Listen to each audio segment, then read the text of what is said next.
বাসায় যেদিন বাজার আনা হয় সেদিন যে কি একটা অবস্থা হয় আমার সাথে। এটা কি শুধু আমার সাথেই হয় নাকি আপনাদের সাথেও হয়? কমেন্টে অবশ্যই জানাবেন। আসসালামু আলাইকুম, hello everyone, welcome to my another new blog. আজকে সকালবেলা থেকে ব্লগটা শেয়ার করছি আপনাদের সাথে। আশা করছি আমার ভিডিওর সাথেই থাকবেন। সকালবেলা একটু ভাবছি সবজি ডাল সবজি একটু রান্না করব, একটু অন্যরকম করে হোটেল স্টাইলে, মানে হোটেলে যেভাবে ডাল সবজি রান্না করে সেইভাবেই আমি রান্না বসিয়ে দিলাম। এখানে আমি অনেক পদের সবজি দিলাম আর বুটের ডালটা আগে থেকে সিদ্ধ করে রেখে তারপর ওই পুরো পানিটা না ফেলে তারপর আমি এটার মধ্যে দিয়ে দিলাম, দিয়ে মশলা দিয়ে খুব ভালোভাবে কষিয়ে ডালটা ঢেলে তারপর আমি রান্না করলাম।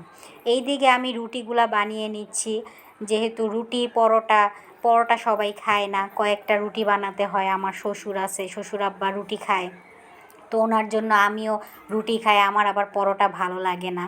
তো আমার ছেলে, আমার হাজব্যান্ড, ওরা আবার পরোটা পছন্দ করে, পরোটা দিয়ে ডাল সবজি খাবে।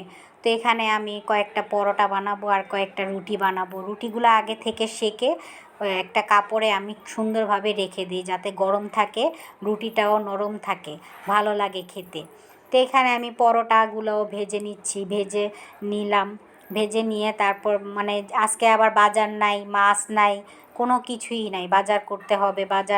সকালবেলা বাজার আসলে আর কি একটা হুলস্থুল হয়ে যায়। তো সকালবেলা সবাইকে নাস্তা দিচ্ছি আর আপনাদের সাথে কথা বলছিলাম। তো এখানে ডাল সবজি দিচ্ছি, ছেলে আবার কোচিংয়ে চলে যাবে। তো এখানে আমি পরোটা ভেজে তারপর ডাল সবজিটা দিলাম। একটু রং চা করেছি। আসলে সবসময় দুধ চা খেতে ভালো লাগে না, সবসময় খাইও না। ফ্লাক্সে আমি রং চাটা মানে বানিয়ে তারপর ফ্লাক্সে রেখে দিই, যখন তখন দেয়া যায়।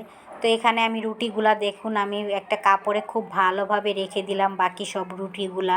এখন আমি সবাইকে নাস্তা টাস্তা খাইয়ে তারপর বাজার আসলো, বাজার এখন গুছিয়ে নিব। এখানে সব অনেক রকমের সবজি আছে, তারপর শাক আছে, বেগুন আছে, ঢেঁড়স, এগুলো সব ঢেলে নিব একটা চালনিতে। আর শাক দেখেন, 2 পদের শাক, ডাঁটা শাক, পাট শাকটা আমার খেতে খুবই ভালো লাগে। এই দিকে আবার মাছ বাজারও নেই, মাছ বাজারও এনেছে। মানে কি একটা অবস্থা, আজকে আমার কাজের আর শেষ নাই। সকাল থেকে আমি এই পর্যন্ত কাজই করে যাচ্ছি। দেখুন এখানে অনেক পদের মাছ এনেছে, এগুলা আবার কেটে বাছা ধোয়া কতটা কষ্টের। বড় মাছটা তো কাটা, কিন্তু ছোট মাছগুলো আসলে কাটা না। আমার হেল্পিং হ্যান্ডটাও, ওই আপাটাও চলে গিয়েছে, সকালবেলা আসে, ও কাজ করে চলে যায়। তো এখন আমাকেই এগুলা সব করতে হবে, রান্না করতে হবে, অনেক কাজ আজকে। আপনার